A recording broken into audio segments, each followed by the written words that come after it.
मिथिला मंच में आपका स्वागत है। मैं प्रवीर। आज हम श्यामा माई परिषद में मौजूद हैं और हर साल यहाँ नवा का आयोजन किया जाता था। काफ़ी भीड़, उत्साह और उल्लास रहता था भक्तों में भी और इन लोगों में भी जो यहाँ पे अपना कारोबार चलाते हैं। लेकिन इस साल डीएम के आदेश पे ये नहीं हो रहा है, तो हम जानना चाहेंगे इनसे कि इसका इन पर क्या असर पड़ा है। जी, क्या लगता है इस बार जो ये श्यामा धुन नहीं हो रहा है उस पर आप लोगों का क्या असर पड़ा है?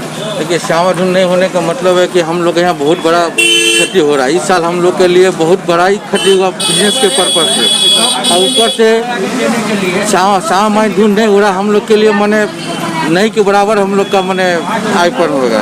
हम लोग 5-6 आदमी मिल के हम लोग दुकान ये करते हैं। स्टाफ भी है मेरा 2-4 ठो, सबका बहुत बुरी हालत है।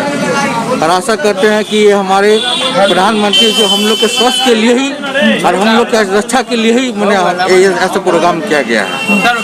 तो आपका जो बिजनेस है उस पर असर पड़ा है, आपके जो लोग हैं उन पे असर पड़ा है, तो इस सब के लिए उभरने के लिए आप क्या करना चाह रहे हैं, क्या करेंगे? हम तो जैसी सरकार की इच्छा होगी वैसे हम लोग चलेंगे। ऐसे सरकार के हम लोग नियम कानून के ऊपर हम लोग चलते हैं। जैसे उनका आदेश होगा वैसे हम लोग पालन करेंगे।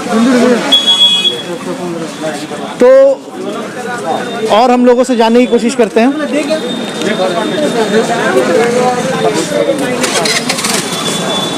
तो जिस तरह से आप देख सकते हैं लोग आ रहे हैं, भीड़ है, बट यहाँ पे नवा न होने के कारण वो उत्साह की कमी दिखाई दे रही है।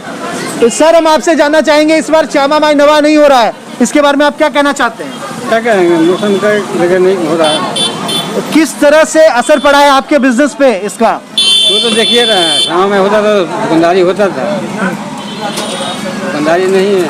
तो अभी ये कोरोना के कारण ऐसा हुआ है, तो आप इससे खुश हैं या दुखी? आप चाहते क्या हैं? खुश कौन रहेगा? बिजनेस है, चलेगा तो खुशी रहेगा ना, नहीं चलेगा तो दुखी रहेगा। तो डीएम के आदेश पे ऐसा हो रहा है।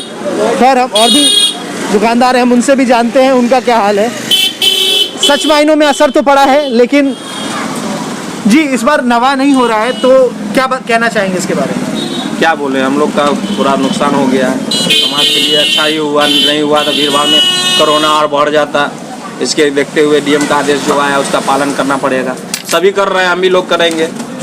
क्या जैसा कि बाकी लोगों ने कहा कि नुकसान हुआ, आपने भी कहा, लेकिन आपने ये अच्छी बात कही कि अच्छा हुआ, लोगों की भलाई के लिए लोग स्वस्थ रहें वो ज़रूरी है। तो पहले वही है। बिल्कुल। तो मंदिर परिसर में कैसी है व्यवस्था? मंदिर परिसर में सभी लोग मास्क लगा कर जाते हैं, डिस्टेंस बना कर रहते हैं। इससे थोड़ा यहाँ पर शुरू से भी जब से लॉकडाउन खुला है तब से मतलब अच्छा है। अच्छा है, कोई ज़्यादा प्रॉब्लम नहीं हुआ है। तो बाकी दुकानदारी आपकी? हाँ, दुकानदारी भी ठीक है, जैसे सब लोग का जैसे कट रहा है हम लोग भी काट रहे हैं। क्या मैसेज देना चाहेंगे लोगों को इस बार? वही सोशल डिस्टेंसिंग और मास्क लगा कर रहते हैं, बस यही है।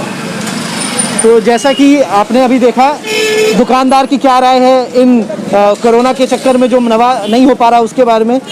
खैर, मैं सरकार से यही अपील करूंगा कि लोगों को स्वतंत्रता दी जाए, लेकिन उस दायरे में, ताकि वो बीमार ना पड़े। सोशल डिस्टेंसिंग का ख्याल रखा जाए, मास्क पहना जाए, और देशवासियों से भी यही अपील करता हूं कि आप घर में रहें, सुरक्षित रहें, अपने काम को निकले पर आराम से। मैं प्रवीर, धन्यवाद।